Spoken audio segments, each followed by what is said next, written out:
When the ultimatum arrived, it did not come with anger or threat, but with the calm certainty of a power that had never been refused, transmitted simultaneously to every recognized government channel on Earth and framed as a final administrative notice from the Galactic Council, stating that humanity was to dismantle all deep space defenses, limit fleet construction to civilian transport, and accept permanent oversight within 30 standard days or face corrective action and across Earth. Reactions varied from disbelief to quiet fear because the Council was ancient and vast and had erased entire civilizations for less defiance. Yet what none of its members understood was that humanity had been preparing for this moment since the first alien probe had crossed the Kuiper Line decades earlier. And while Council observers expected panic, they instead watched human leaders meet behind closed doors with faces set not in terror, but in resolve, as President Alan Brooks listened while Admiral Stephen Caldwell explained that the ultimatum was not about peace but submission, that oversight meant disarmament and disarmament meant extinction, and that the Council had underestimated humanity by assuming it would react as others had, while on Luna Defense Station Commander Lisa Morgan reviewed readiness reports showing fleets that officially did not exist. Ships listed as research platforms and asteroid tugs, but built with hardened hulls and modular weapon cores, and as the days past, Council envoys continued to broadcast reassurances mixed with condescension, reminding humans of their limited history in space and the overwhelming scale of Council enforcement forces. Yet on Earth, factories increased output under civilian covers, engineers worked double shifts, and scientists finalized systems that had never been tested outside simulations, including kinetic lances capable of striking from beyond known sensor ranges and gravity, shear drives that allowed short, controlled slips through folded space without the instability alien physics insisted was impossible. And as the 15th day arrived, the Council monitoring fleet positioned itself just beyond Mars' orbit as a reminder, its ships massive and ornate, broadcasting their presence openly because intimidation had always been enough. And when human diplomats requested one more meeting, the Council agreed, expecting a formal capitulation. But instead, Ambassador Daniel Harper spoke calmly before the assembled alien delegates and stated that humanity rejected the ultimatum,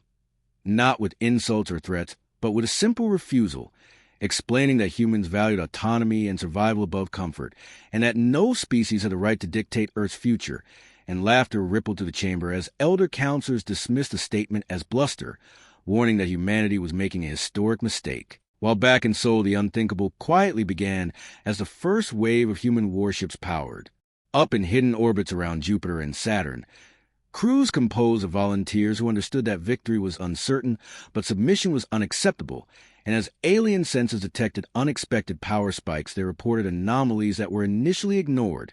because Council doctrine assumed no young species would dare initiate conflict. Yet by the 28th day, human fleets had taken position along calculated vectors, not in defensive clusters, but in dispersed formations designed to exploit speed and surprise. And when the final day dawned, the Council transmitted a last message stating enforcement would commence within 1 hour, to which President Brooks responded with a short reply thanking the Council for clarity and stating that Earth would act accordingly. And in the silence that followed, the first human strike group executed orders that would forever alter the balance of the galaxy, launching not toward the Council fleet, but away from it, accelerating past expected limits and vanishing from standard detection,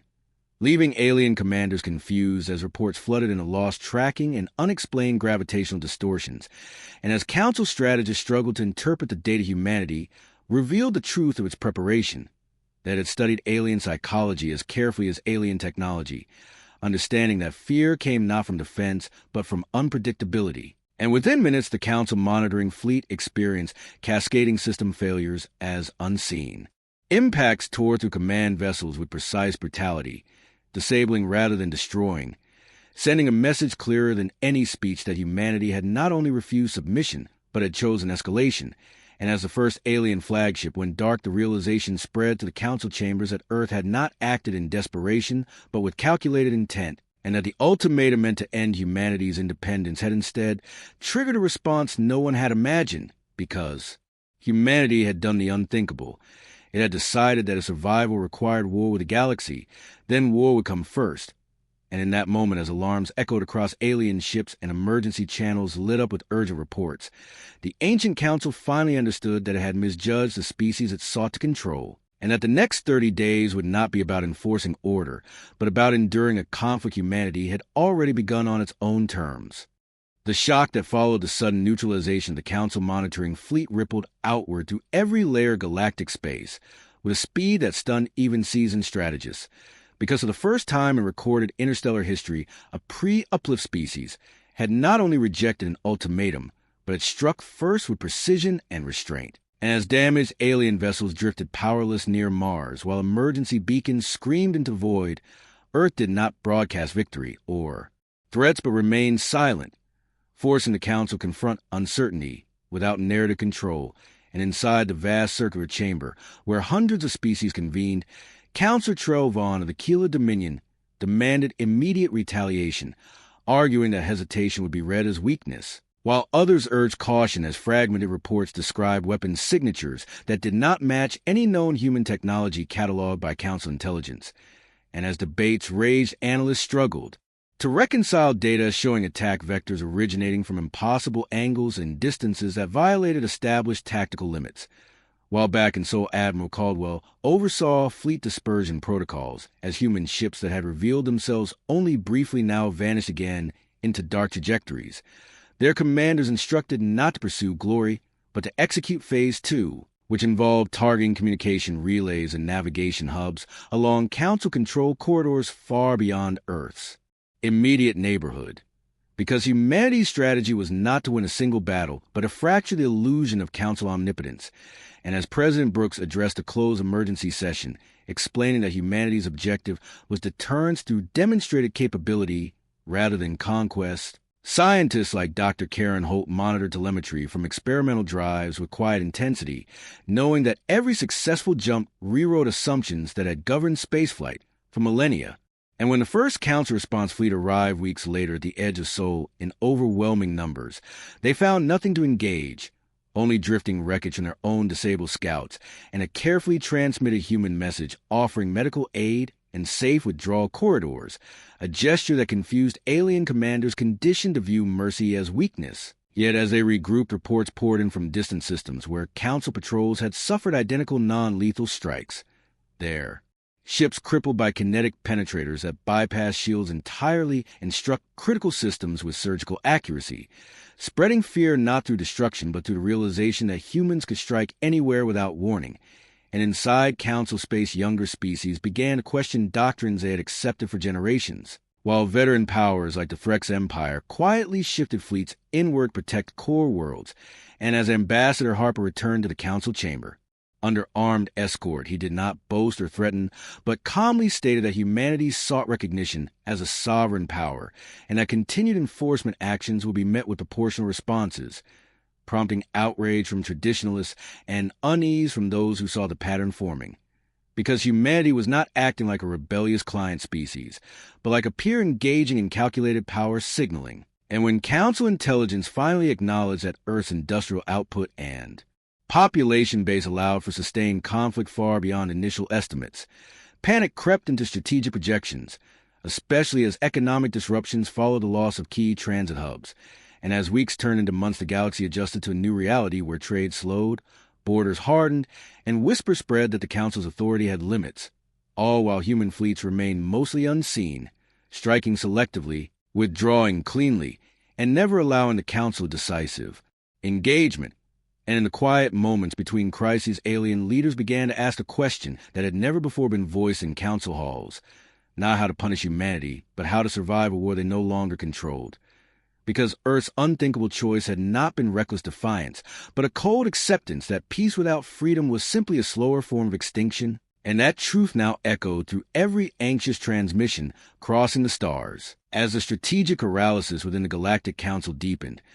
the consequences of humanity's opening moves began to unfold in ways no simulation had predicted, because the Council had been built on the assumption that fear enforced order and that younger species would always choose survival through submission. Yet now that assumption was eroding with every delayed response and every crippled patrol limping back to its home system. And while Council hardliners demanded authorization for full-scale punitive invasion of Sol. Logistical officers quietly reported that such an operation would require unprecedented resource commitments and expose core worlds to unacceptable risk, since human strike patterns suggest an ability to bypass frontier defenses entirely. And Human Sphere Admiral Caldwell convened senior commanders aboard a mobile command ship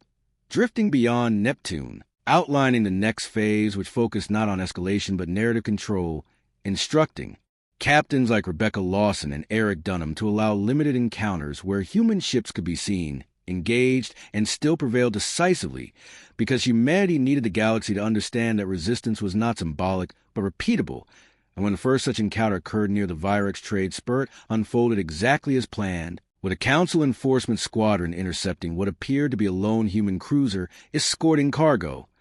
only to find themselves outmaneuvered by coordinated micro-jumps and precision fire that disabled engines and weapons within seconds, an event recorded and transmitted across civilian networks before the Council could suppress it, and suddenly worlds that had never heard human voice were watching footage of supposedly inferior species defeating Council warships with calm efficiency, sparking debates in markets, academies, and planetary assemblies, while Council censors struggled to contain a narrative that no longer belonged to them. And as the sense spread even among member species long resigned to Council dominance, humanity quietly opened back-channel communications, offering neutrality pacts and technological exchanges to those willing to abstain from enforcement actions, a move that further fractured unity as pragmatic leaders saw opportunity in partnership rather than obedience. And within the Council chamber, Ambassador Harper continued to speak with measured restraint, reminding delegates that humanity had not destroyed a single inhabited world nor targeted civilian infrastructure, contrasting this with the Council's own historical record, a comparison that drew uncomfortable silence from elder races who remembered past purges all too clearly. And as weeks passed without a decisive Council counterstrike, the psychological balance shifted, because fear was no longer one-directional, and analysts began to note that human doctrine emphasized adaptability and decentralized command, meaning there was no single fleet or leader to cripple, a realization that made traditional invasion models obsolete. And when a leaked report confirmed the humans were already constructing additional shipyards beyond Sol using mobile fabrication platforms, panic spiked among Council strategists who had assumed Earth's industrial base was fixed and vulnerable. And back on Earth, President Brooks addressed the global population not with triumphant rhetoric, but with sober clarity, stating that the path chosen carried real risk and sacrifice, but that history showed submission never guaranteed survival, words that resonated across cultures and cemented public resolve, while scientists like Dr. Holt pushed experimental systems into production, knowing that each breakthrough widened the gap between human capability and alien expectation. And as the Council finally authorized a limited strike meant to reassert dominance, its commanders found themselves hesitating, second-guessing intelligence and dispersing forces to guard against unseen threats, a hesitation that humanity exploited with quiet precision, striking supply depots and command relays just enough to delay, disrupt, and demoralize. And in that slow unraveling, the galaxy began to understand that the unthinkable act Earth had committed was not merely defiance, but the deliberate dismantling of an order built on intimidation, replacing it with a far more dangerous idea, that power could be challenged, and that even the oldest empires could bleed, an idea that once introduced could never be contained again. The limited strike the Council finally approved was meant to be a demonstration rather than a decisive campaign, a calculated show of force designed to remind the galaxy that the old hierarchy still stood, yet from its inception it carried the weight of doubt, because commanders now knew they were facing an enemy that did not behave as doctrine predicted. And as 3 enforcement armadas advanced towards Sol along separate vectors, their movements were tracked not only by human sensors, but by neutral observers who watched closely to see whether the Council still inspired fear or merely inertia. And within the human command structure, Admiral Caldwell ordered to control withdrawal of visible assets, allowing the armadas to penetrate deeper than expected, because the objective was not to stop them at the border, but to expose their vulnerability once committed. And as Council ships crossed into regions where human traffic had once been sparse, they encountered a void that felt wrong, too quiet, with navigation buoys inactive and long-range scans returning inconsistent echoes, while aboard the lead Council dreadnought fleet Marshal Karoth, dismissed these anomalies as human attempts at psychological warfare, confident that mass firepower would overwhelm any resistance once contact was made. Yet that contact never came in the form anticipated, because instead of fleet engagements, the armadas began to suffer isolated failures as supply tenders vanished. Refueling stations went silent, and encrypted command links experienced brief disruptions that forced ships to rely on localized control, slowing coordination and increasing tension. And as the armadas pressed on reports filtered back of human ships appearing briefly at extreme range, launching salvos at targeted specific vessels before disappearing again, never committing long enough to be pinned down, a pattern that eroded confidence and forced commanders to spread defensive screens thinner with every incident. And back on Earth, President Brooks received updates showing that the Council strike was unfolding exactly as projected. But he also authorized humanitarian contingencies,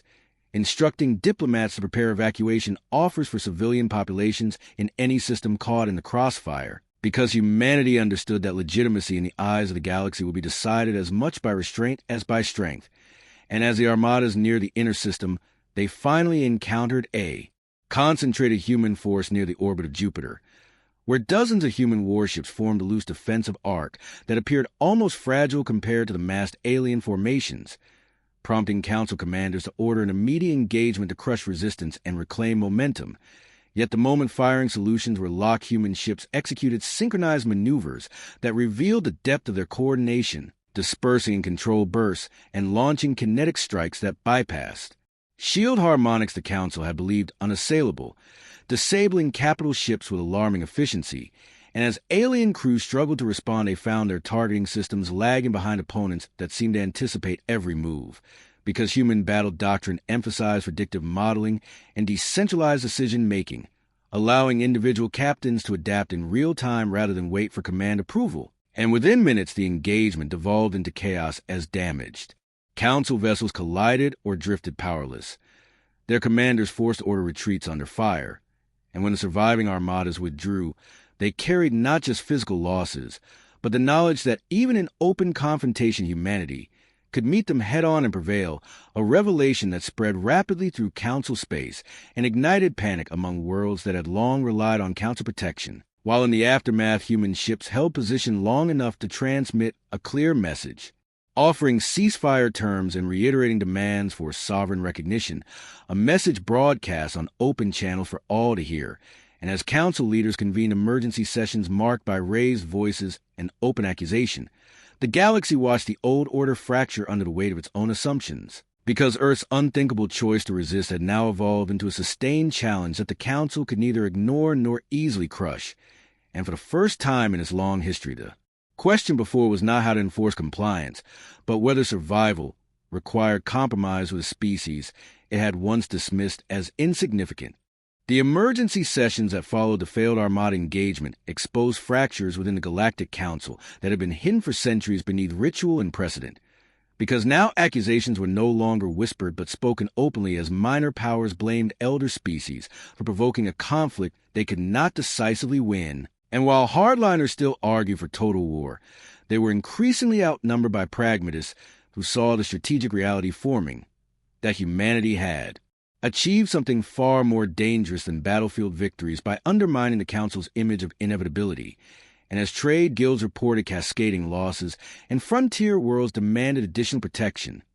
Council intelligence finally admitted that human industrial mobilization was accelerating rather than collapsing under pressure, with mobile yards appearing in previously ignored regions and civilian traffic masking military logistics in ways alien planners struggled to decode. And within human command circles, Admiral Caldwell emphasized patience over triumph, reminding leaders like Captain Rebecca Lawson that the objective was not to shatter the Council outright, but to force recognition through sustained leverage, because a cornered empire could still cause unimaginable destruction. And as such, human strikes shifted focus again toward symbolic targets, disabling but not destroying Council enforcement academies and command nodes that represented authority more than military value, each strike accompanied by carefully worded transmissions explaining the action and offering the escalation pathways. And across the galaxy, these messages were received with a mixture of fear and cautious hope, because for the first time an alternative to submission or annihilation seemed possible. And on neutral worlds, analysts debated human intent, while civilians watched footage of Council fleets retreating from engagements they once would have dominated. And as the narrative shifted, humanity's diplomats quietly expanded outreach, with Ambassador Harper meeting representatives from systems that had never before been allowed independent foreign policy, listening rather than dictating and promising mutual defense rather than control, a stark contrast that resonated deeply with species whose histories were marked by Council-imposed conformity. And when a coalition of mid-tier powers formally announced neutrality in the conflict, refusing Council requests for basing and logistics, it marked a turning point that even the most stubborn elders could not ignore, because enforcement without cooperation became exponentially more difficult. And as Council fleets were forced to pull back to protect shrinking spheres of influence, humanity demonstrated another unexpected capability by rapidly securing its own supply lines through autonomous convoy systems that reduced vulnerability and allowed sustained operations far from Earth, a logistical feat that shocked alien observers who had believed human endurance limited. And within Earth's population, the initial fear gave way to a grim determination as losses were acknowledged openly and honored publicly, reinforcing trust between civilian leadership and military command, while scientists like Dr. Karen Holt pushed incremental improvements that compounded into decisive advantages rather than singular miracles. And as months passed without the collapse the Council had predicted, internal dissent reached a breaking point when a senior counselor openly proposed negotiations recognizing humanity as a sovereign military power, a suggestion that would have been unthinkable a year earlier, but now sparked serious debate. And as that debate unfolded, the galaxy waited, because it was becoming clear that Earth's unthinkable decision had forced every civilization to confront a fundamental question about power and consent, and whether an order maintained through fear alone could survive contact with a species willing to endure hardship rather than surrender its future, a question whose answer defined the next era of interstellar history. As the proposal for negotiation spread through Council space, it triggered reactions that ranged from cautious optimism to outright fury, because to acknowledge humanity as a sovereign military power was to admit that the Council's authority was no longer absolute, and while elder races like the Threx and Alari blocks resisted fiercely, warning that concession would inspire rebellion across dependent systems, their arguments rang hollow against mounting evidence that resistance was already spreading. And as Council envoys attempted to reassert control through diplomatic pressure, they found their words weighed against human actions that had consistently matched promises with restraint, a contrast that weakened the Council's moral position in the eyes of many observers. And within the human leadership, President Brooks authorized a limited pause in offensive operations, not as a sign of weakness, but as an invitation, instructing Admiral Caldwell to maintain defensive readiness while allowing Council delegations safe passage to neutral meeting points. And when the first such delegation arrived aboard a neutral station near the Helios verge, it was met not with threats, but with transparent briefings outlining humanity's objectives, which centered on mutual recognition, non-interference, and equal standing rather than dominance, a position that unsettled alien negotiators accustomed to hierarchy, but also appealed to those who had long chafed under Council mandates. And as talks progressed, leaks emerged showing that Council casualty and material loss estimates far exceeded public admissions, fueling unrest on homeworlds where populations questioned why so much was being sacrificed to enforce obedience against a species that had not committed atrocities. And in response, Council security forces tightened censorship, a move that only deepened suspicion and resentment, while humanity capitalized on the moment by broadcasting uncensored records of engagements and diplomatic exchanges, allowing the galaxy to judge actions directly. And as independent analysts confirmed the accuracy of these releases, trust in human messaging grew, further isolating Council hardliners. And on the military front, isolated clashes still occurred as local commanders tested limits or acted on outdated orders. But in nearly every case, human forces responded decisively yet proportionally, reinforcing a pattern that suggested discipline rather than chaos. And within Council, strategy circles, a new fear emerged, that prolonged conflict would not break humanity, but would instead continue to erode the Council from within as legitimacy drained away. And when a major trade consortium announced it would recognize human shipping rights regardless of Council sanctions, citing economic necessity and security assurances from Earth, the balance shifted again, because financial systems that underpin council power began to realign, and as weeks turned into a year, the once unthinkable idea of a post-council order entered mainstream discourse, debated openly on worlds that had never imagined alternatives, and through it all humanity maintained a careful posture, neither celebrating nor retreating, projecting patience and resolve, understanding that the greatest victories were often decided not in decisive battles, but in the slow acceptance of new realities. And as the council convened what many suspected would be its most consequential session in history, the galaxy held its breath, because the question was no longer whether Earth could be forced to submit, but whether the old guardians of order could adapt to a future where fear alone was no longer enough. The historic council session opened under a tension that was palpable even across light years, because for the first time attendance was incomplete as several member systems declined to send delegates, citing neutrality or ongoing internal deliberations, a quiet but unmistakable signal that unity was already fractured. And as proceedings began, elder councils attempted to reassert ceremonial authority through ritual language and precedent, yet their words felt hollow against the steady accumulation of reports showing diminished compliance, economic drift, and the steady normalization of human presence in regions once tightly controlled. And when Ambassador Daniel Harper was granted the floor, the chamber grew silent not out of respect for rank, but out of recognition that what he represented could no longer be ignored. And he spoke plainly, outlining again that humanity sought coexistence without subjugation, and warning that continued refusal to adapt would only accelerate fragmentation, a statement that drew sharp rebuttals from hardliners, but also opened support from several mid-tier representatives who publicly endorsed negotiations, breaking a taboo that had endured for generations.